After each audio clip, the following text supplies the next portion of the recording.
పరమగీతము 2వ అధ్యాయము 3వ వచనములో 3వ పాదము, ఆనందభరితనై నేనతని నీడను కూర్చుంటిని.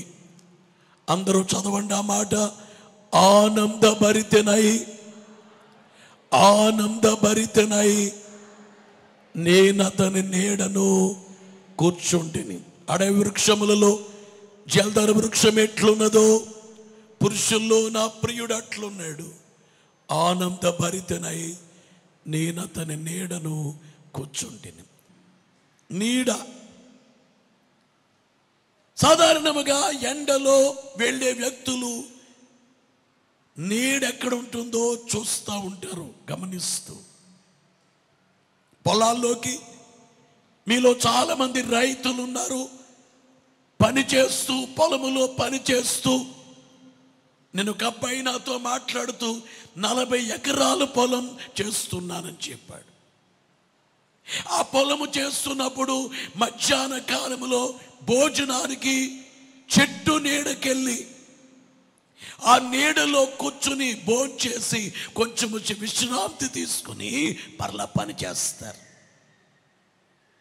గొర్రెల కాపరి తన గొర్రెలను కాస్తూ మేపుచ్చు మధ్యాహ్న కాలములో నీడకు తీసుకెళ్ళి గొర్రెల మందను నీడలోకి తీసుకెళ్ళి ఆ నీడలో సేద తీర్చేటువంటి ఆ కార్యము కొరకు సేద తీర్చబడి రీతి మీరు ఎరిగిన వారే.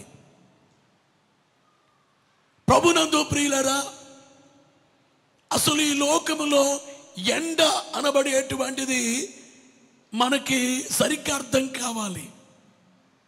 ఒక ఎండ సృష్టిలోని ఎండ, సృష్టిలో ఉన్నటువంటి మనం చెప్పుకునే ఈ ఎండకు నీడ కావాలి. ఎండల్లో వెళ్ళే వ్యక్తి నీడకి వెళ్ళి కూర్చుని ఆ చెట్టు నీడ ఎంత చక్కగా ఉంటుందో. చెట్టు నీడ ఏసీ పని చేయదు కదా. ఏసీలో ఉంటే త్వరగా చనిపోతారని సైంటిస్టులు అనగా దాన్ని బట్టి తెలియజేస్తూ ఉంటారు. ఎక్కువ ఆ యొక్క ఏసీలో ఉన్న వాడికి ఆయుష్ తగ్గుద్దని, అది మంచిది కాదని. కానీ తప్పదు, ఏసీలో ఉండక తప్పదు. కారులో ఏసీ, ఇంట్లో ఏసీ, కడకి స్కూల్స్లో ఏసీ, కాలేజెస్లో, కొన్ని కాలేజెస్లో, కార్పొరేట్ కాలేజెస్లో ఏసీ.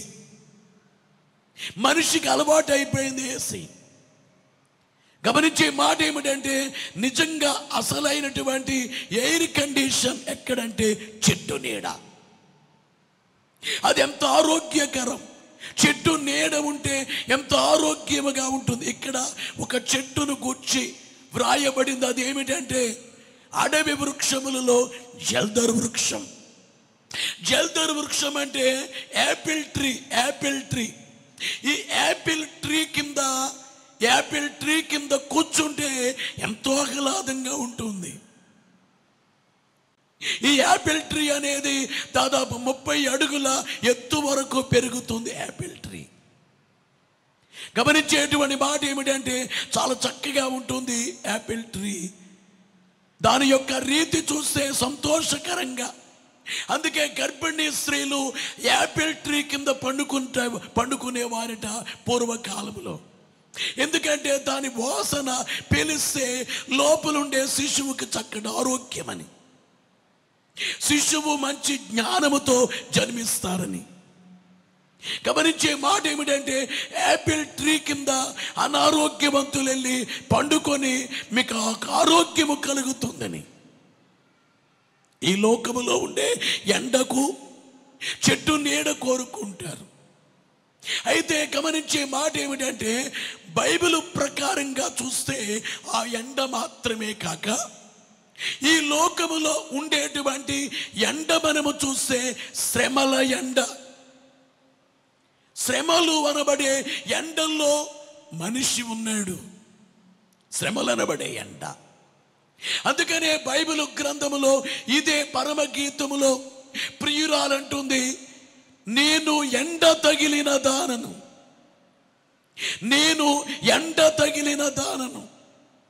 ఏమి తగిలిందట? నేను ఎండ తగిలిన దానను, నల్లని దాననని నన్ను చిన్న చూపులు చూడకుడి. నేను ఎండ తగిలిన దానను. ఏమైపోయింది? ఎండ నాకు తగిలింది కనుక నేను ఇట్లా కనబడు. ఏంటి ఎండ? శ్రమల ఎండ. ఈ లోకములో చూస్తే అనేకమైనటువంటి శ్రమలు. ఉదయం తెల్లవారింది మొదలు రాత్రి పండుకునేంత వరకు శ్రమ జీవి రీతి, శ్రమ జీవి యొక్క అంగలార్పు, శ్రమలే ఎచ్చోట. దైవజనుడు పాడిన కీర్తనలో సిమితము లేదు కదా, మానవునికి సిమితము లేదు. శ్రమలే ఎచ్చోట, శ్రమలే ఏ వేళ. శ్రమలు పోగా కొత్త శ్రమలు వచ్చుచుండును. శ్రమలే మనము బ్రతుకు సమయంబు పొడుగున శ్రమ పెట్టుచున్నవి. సౌఖ్యమేది మనకు? గమనించే మాట ఏమిటంటే, బంధువులను బట్టి శ్రమ, భర్తను బట్టి. ఈ రోజుల్లో చూస్తే అంత సెల్ఫిష్, ఎవరి స్వార్థం వాడిది. ఇంట్లో ఉండే యజమాని పిల్లల్ని చూసుకోవాల్సినోడు తాగుతూ తిరుగుతాడు రోడ్లంట. తనకు వచ్చిన డబ్బులని ఖర్చు పెడతాడు, ఫ్రెండ్స్ ఖర్చు పెడతాడు, వాడికి వీడికి త్రాగడానికి ఇస్తాడు. ఇంట్లో పిల్లలకి ఏముండదు. ఏమంటే నా ఇష్టం అంటాడు. ఆ వ్యక్తి ఏమంటాడు? నా ఇష్టం. ఆ పిల్లలకి, భార్యకి ఎంత శ్రమ. కొన్ని ఇళ్లలో స్త్రీ ఏం చేస్తుంది? అసలు ఇల్లు పట్టించుకోకుండా ఆమెకి ఫ్యాషనే కావాలి, ఆమెకి అందమే కావాలి, ఆమెకి వస్త్రాలే కావాలి. నా భర్త జీతం ఎంత, నా బ్రతుకేంటి, మా కుటుంబ పరిస్థితి ఏంటి అనకుండా వస్త్రాలు ఎవరినో చూచి ఆడికి లేక నాకు వస్త్రాలు ఉండాలి, ఆమెకి లేక నా మెడ నిండా బంగారం ఉండాలని అనుకునే స్త్రీలు చూస్తే ఆ ఇంట్లో శ్రమ. ఇంట్లో ఉండే పిల్లలకి ఫీజులు కట్టినా కానీ ఎంత చదివించడానికి తల్లిదండ్రులు కష్టం చేసి నలిగి. గమనించే మాట ఏమిటంటే, ప్రయాసపడి నా పిల్లలు బాగుండాలి, నేను నాశనం అయిపోయినా నా పిల్లలు బాగుండాలి. కురబొత్తి అనేది అది కరిగిపోతూ వెలిగిస్తుంది. అలాగే కొంతమంది తల్లి తండ్రులు కరిగిపోతూ వారి పిల్లలకి వెలిగివ్వాలి అని అంటున్నా కానీ పిల్లలే చదవకుండా అస్సుబాటు మొబైల్ పట్టుకుని, షాటింగ్ మొబైల్ పట్టుకుని, వీడియోస్ మొబైల్లో, ఇన్స్టా మొబైల్లో రకరకాలు చేస్తుంటే ఆ ఇంట్లో శ్రమ కాదా? శ్రమ. అందరూ జాగ్రత్తగా వినాలి. ఇది ఇంకా ఈ ఎండ ఒకటంటే ఇంకో ఎండ ఏమిటంటే, యేసు ప్రభు నమ్ముకున్నాము, మేము ప్రార్థన చేస్తాము, దేవుడు మాకు ఎన్నో కార్యాలు చేశారు. కానీ ఇప్పుడే ఈ శ్రమ టైంలో మౌనంగా ఉన్నారేంటి? మౌనంగా ఉన్నారే. కొన్ని పర్యాయాలు నీ ప్రార్థన ఎంత చేసినా దేవుని దగ్గర నుంచి జవాబు రాదు. ఇది తీవ్రమైన ఎండ. నువ్వు ప్రార్థన చేస్తావు, కన్నీటి ప్రార్థన చేస్తావు, కానీ జవాబు రాదే. ఎంత ప్రార్థించినా జవాబు రావట్లేదే. అప్పుడే నీ ప్రార్థన నెరవేరినప్పుడే ఏంటంటే నీకు తెలుసు, యేసయ్యా మీరు గొప్ప దేవుడు, దేవా మీరు గొప్ప దేవుడు, నా జీవితంలో మీ కార్యాలు చూచాను, మీరు చేసినటువంటి అద్భుతాలన్నీ నేను చూచాను. కొన్ని పర్యాయాలు దేవుడు మౌనముగా ఉంటారు. అదే శ్రమ, ఎండ. ఆ ఎండకు తట్టుకోలేము. ఆ ఎండ ఏంటిది?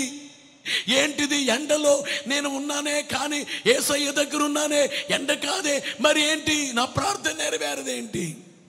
కష్టకాలంలో కూడా ఎంత కష్టం వచ్చినా, ప్రభువా నేను మిమ్మల్ని విడిచిపెట్టి ఎక్కడికి వెళ్ళను, మిమ్మల్ని విడిచిపెట్టి నేను ఎక్కడికి వెళ్ళాలి? సరేనైనా అవసరమైతే మీ పాదాల దగ్గరే నేను చనిపోతాను. నేను వెళ్ళిపోయి సైతాను పాదాల దగ్గర చావనా? మా నాన్న నన్ను కొట్టేస్తే నాకు సంతోషం, ఇంటి పక్క కొడితే మా నాన్న కాబట్టి కొడతాడు. మా నాన్న కొడితే నాకు ఒక సంతోషం. మా నాన్న కొట్టాడని గొప్పగా చెప్పుకుంటాడు వెళ్ళి. ఒరే మా నాన్న కొట్టాడురా, మా నాన్న తిట్టాడురా, వాయించబడేశాడురా అంటాడు. అంతేగాని పక్కింటోడు కొట్టాడురా అంటే చేతగానోడు రా అంటాడు పక్కోడు. మా నాన్న కొట్టాడురా, దుమ్ము దులిపినట్టుగా చేశాడురా, విరక్కొట్టేశాడురా మా నాన్న. ఎంత సంతోషంగా చెప్పుకుంటారు పిల్లలు. తల్లిదండ్రులు కొడితే ఎంత సంతోషంగా చెప్పుకుంటారు, మా నాన్న కొట్టాడు. మీలో కొంతమంది మా నాన్న ఎప్పుడు కొట్టలేదు, మా అమ్మ ఎప్పుడు కొట్టలేదు అని చెప్తారు చూడండి. కానీ మా నాన్నగారు, మా అమ్మ నన్ను ఉతికి ఆరేసేవారు, మామూలుగా కొట్టేవారు కాదు. మా నాన్నగారు కొడితే మొత్తం 5 వ్రేళ్ళు అట్లా ముద్ర పడిపోయేది, హస్తం గుర్తుకే ఓటు, అట్లా ముద్రలు పడిపోయేది అన్నమాట. మా అమ్మగారేమో చీపురిని పరక తిప్పి కొట్టేది అన్నమాట, పరక తిప్పి కొట్టేది. ఓ రోజున మా పాపోళ్ళు మా అమ్మ దగ్గర కూర్చొని, నానమ్మ మా డాడీని నువ్వు బాగా కొట్టేది అనమాట.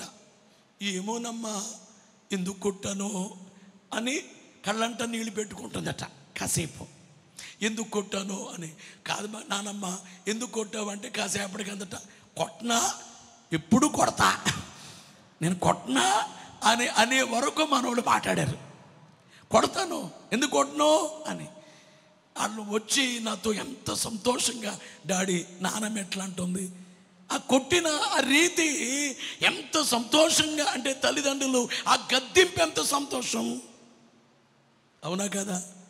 మాట్లాడలేదు గట్టిగా. తల్లిదండ్రులు గద్దిస్తే, వాడికి తిడితే, కోప్పడితే, కొంతమంది అబ్బాయిలు మా నాన్న కొట్టాడు, మా నాన్న తిట్టాడు, నేను చచ్చిపోతా అంటారు. మీ నాన్న కొట్టకపోతే, మీ అమ్మ కొట్టకపోతే తిట్టకపోతే ఎవరో కొడతారండి? ఇంటి పక్కోళ్ళ, పక్క వీధోళ్ళు కొడితే మీ నాన్నలు కొట్టవస్తాడు వాళ్ళని. నా కూతుర్ని ఎందుకు కొట్టావు, నా కొడుకుని ఎందుకు కొట్టావు? మన నాన్న కాబట్టి, అమ్మ కాబట్టి అదొక ఆనందం. ఇంట్లో ఉండే కొడుకుని తండ్రి రే ఏరా అంటాడు. ఎంత పిలుపులో ఎంత ప్రేమ ఉంటుందండి తండ్రి పిలుపులో. రే ఇట్రా అంటాడు, రారా అంటాడు. అందులో ప్రేమ. రారా అనే దాంట్లో ప్రేమ. వీధిలో వాడు ఏరా అనే దాంట్లో అందులో కాఠిన్యం ఉండొచ్చు, కర్కశం ఉండొచ్చు, కఠోరమైన రీతి ఉండొచ్చు. కానీ నాన్న ఏరా అంటుంటే ఎంత సంతోషం. కూర్చోరా, భోంచేయిరా, ఎక్కడికి వెళ్తున్నావు అంటాడు. బయటికి వెళ్తున్నా, త్వరగా వచ్చేయిరా, త్వరగా రా అంటాడు. నాన్న మాటలు ఎంత బాగుంటాయి. గమనించే మాట మనం ఏమనాలి? దేవా దేవా దేవా, నేను చచ్చిపోతే మీ పాదాల వద్దే చచ్చిపోతాను, కానీ మిమ్మల్ని విడిచిపెట్టి సైతాను గాడి దగ్గర నేను చచ్చిపోను, మీ దగ్గరే. అవునా కాదా? ఏమే గమనించాలి. ఏమే కరెక్ట్? నేను చెప్పేది కరెక్టేనా? మీ నాన్న కొట్టాలా, ఇంటి పక్కోడు కొట్టాలా నిన్ను? మీ నాన్న కొడితే నీకు ఆనందం, పక్క వీధి వాడు కొట్టడం ఏంటి నిన్ను? పక్క వీధి వాడు కొడితే కేసు పెడతా వెళ్ళి, నాన్న కొడితే నవ్వుకుంటా వెళ్ళి, నాన్న కొడితే నవ్వుకుంటావు, నా దెబ్బలు బాగా తగిలాయని చెప్పేసి అని. ఎలక్షన్ ఇప్పుడే ఓటింగ్ జరిగింది అంటాం. ఇప్పుడే జరిగింది ఓటింగ్, ఇప్పుడే జరిగింది ఓటింగ్. కొన్ని క్షణాల్లో జరుగుతుంది కౌంటింగ్. ఎన్ని ఓట్లు పడ్డాయో నేను లెక్కెట్టుకుంటానని చెప్పేసి అని అంటాడు. ఇక్కడో దెబ్బ, ఎక్కడో దెబ్బ, ఎక్కడో దెబ్బ. మనము చదువుకున్నటువంటి వచనములో పరమగీతం 2వ అధ్యాయం 3వ వచనములో, ఆనంద భరితనై నీనతని నీడను కూర్చుంటిని. ప్రభునందు ప్రియులరా, ఈ చదవబడినటువంటి వచనములో ఆనంద భరితనై నీనతని నీడను కూర్చుంటిని. ఆనంద భరితనై నీనతని నీడ.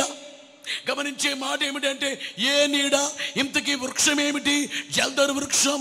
ఈ వృక్షం అనగా ఎవరో? జల్దర్ వృక్షం అనగా యేసుక్రీస్తు ప్రభు. జల్దర్ వృక్షం ఏ విధముగానైతే ప్రత్యేకతలు కలిగిన వృక్షమో యేసు ప్రభు అనేకమైనటువంటి ప్రత్యేకతలు కలిగినటువంటి వారు. యేసు ప్రభు నీతి సూర్య తేజుడు, యేసు ప్రభు జ్యోతి రత్న రాజుడు, యేసు ప్రభు పాతక జన రక్షకుడు, యేసు ప్రభు పతిత పావన నామాన్ని కలిగినటువంటి దేవాది దేవుడు, యేసు ప్రభు దివ్య లక్షణాలు కలిగినటువంటి దేవుడు, యేసు ప్రభు ప్రేమామయుడు, ఆయన ప్రేమ వివరించలేనంత ప్రేమ, ఆయన ప్రేమ వివరించలేనంతటువంటి ప్రేమ కలిగినటువంటి వారు. ప్రభునందు ప్రియులారా, జల్దర్ వృక్షం శ్రేష్టమైంది. అందరు వినాలి, జల్దర్ వృక్షం శ్రేష్టమైంది. యేసు ప్రభు ఆయన శ్రేష్ఠుడు, ఆయన అందరిలో శ్రేష్ఠుడు. జల్దర్ వృక్షం బలమైనది, యేసు ప్రభు బలమైన వారు. జల్దర్ వృక్షము పరిమళ సువాసన గలది, యేసు ప్రభు సువాసన కలిగిన వారు. యేసు ప్రభు మంచి సువాసన కాబట్టే ఆ సువాసన దగ్గరికి కోట్లాది మంది పరుగులెత్తుకుని వస్తున్నారు. జల్దర్ వృక్షం యొక్క దాని ఫలాలు ఔషధాన్ని ఇస్తాయి. అనగా యాపిల్ తింటే, అందుకే పెద్దలు ఏమంటారంటే రోజుకి 2 యాపిల్స్ బ్రతుకు 2 50 అంటారు. గమనించే మాట ఏమిటంటే, యాపిల్ ట్రీ అనబడేటువంటిది, యాపిల్స్లో ఎక్కువగా ఫైబర్ ఉంటుంది, కొవ్వు పదార్థాలు అల్పముగా ఉంటాయి. గమనించే, సోడియం తక్కువగా ఉంటుంది, పొటాషియం ఎక్కువగా ఉంటుంది, సి విటమిన్ ఉంటుంది, అధిక మొత్తంలో ఉంటుంది.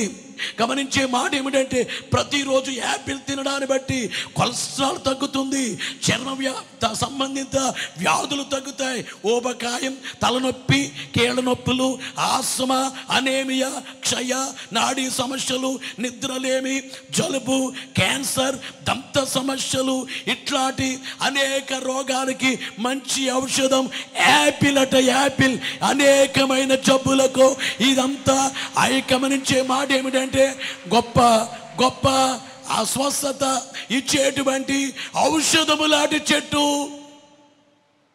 ఈ జల్దర్ వృక్షం, యాపిల్ ట్రీ. ఇంతకీ పరమగీతములో యాపిల్ ట్రీ ఎవరంటే యేసుక్రీస్తు ప్రభువే. ఆయనే ఈ ట్రీ, ఆయనే. బలో యేసు మహారాజుకు.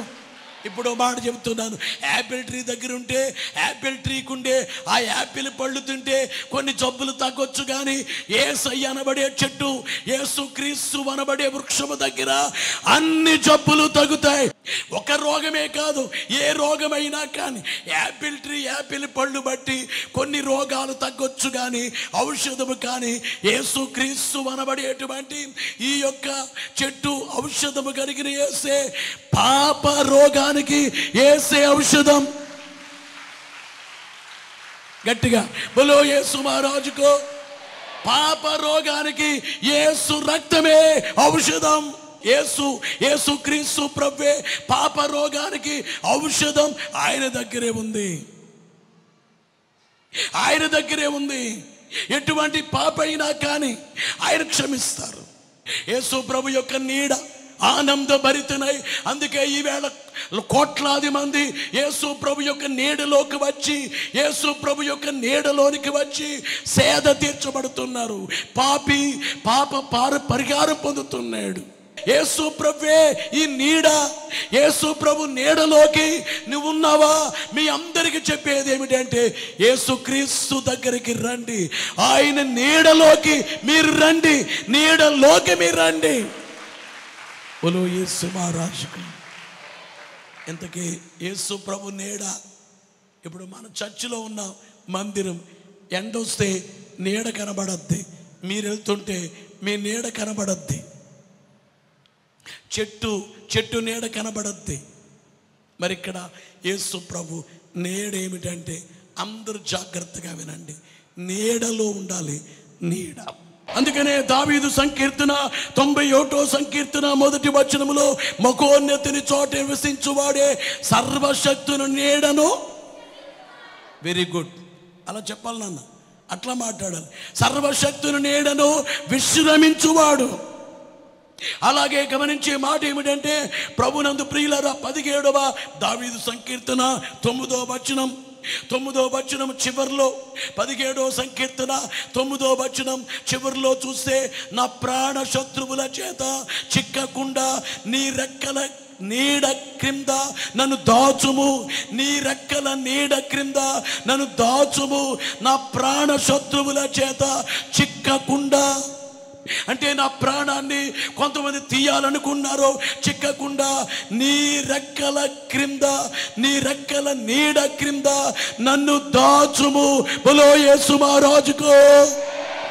దేవునికే మహిమ కలుగును గాక, దేవునికే మహిమ కలుగును గాక. బలో యేసు మహారాజుకో. అలాగే 36వ దావీదు సంకీర్తన 7వ వచనములో చూస్తే, 36 7వ వచనములో వ్రాయబడిన మాట మనము చూస్తే, 36 7వ వచనములో, దేవా నీ కృప ఎంతో అమూల్యమైనది, నరులు నీ రెక్కల నీడను ఆశ్రయించుచున్నారు. 121వ దావీదు సంకీర్తన 5వ వచనములో చూస్తే, 5వ వచనములో చూస్తే, యెహోవా నీకు నీడగా, యెహోవాయే నిన్ను కాపాడువాడు, నీ కుడి ప్రక్కను యెహోవా నీకు నీడగా. గమనించే మాట ఏమిటంటే, మీకు తెలియచేసే మాట ఏమిటంటే, నీ కుడి ప్రక్క ద లార్డ్ ఈస్ దై షేడ్ అపాన్ దై రైట్ హ్యాండ్. దేవుడు నీకు నీ కుడి ప్రక్క నీడగా ఉంటారు. ద లార్డ్ ఈస్ దై కీపర్. దేవుడు నిన్ను కాపాడుతారు. ద లార్డ్ ఈస్ దై కీపర్. దేవుడిని కాపాడుతారు. ద లార్డ్ ఈస్ దై షేడ్ అపాన్ దై రైట్ హ్యాండ్. దేవుడు నీ కుడి ప్రక్కను, యెహోవా నీకు నీడగా ఉండేటువంటి రీతి. బలో యేసు మహారాజుకు. ఈ రోజు మీకు చెప్పేది ఏమిటంటే, దేవుడి నీడలో నీవు ఉన్నావా? అలాగే 51వ దావీదు సంకీర్తన 57వ సంకీర్తన మొదటి వచనం చివరిలో చూస్తే, 57 చివరిలో మనము చూస్తే గమనించేటువంటి మాట ఏమిటంటే, మొదటి వచనం, నీ రెక్కల నీడను శరణు చొచ్చి ఉన్నాను. నీ రెక్కల నీడను నేనేం చేశాను? నీ రెక్కల నీడ నేను శరణు చొచ్చానయ్యా. దేవునికే మహిమ కలుగును గాక, దేవునికే మహిమ కలుగును గాక. అందుకే సన్నిధి చేయండి, ఆ నీడలోకి వెళ్ళండి. అటు భాగ్యం దేవుడు మనకెల్లరకు మెండుగా దయచేయును గాక.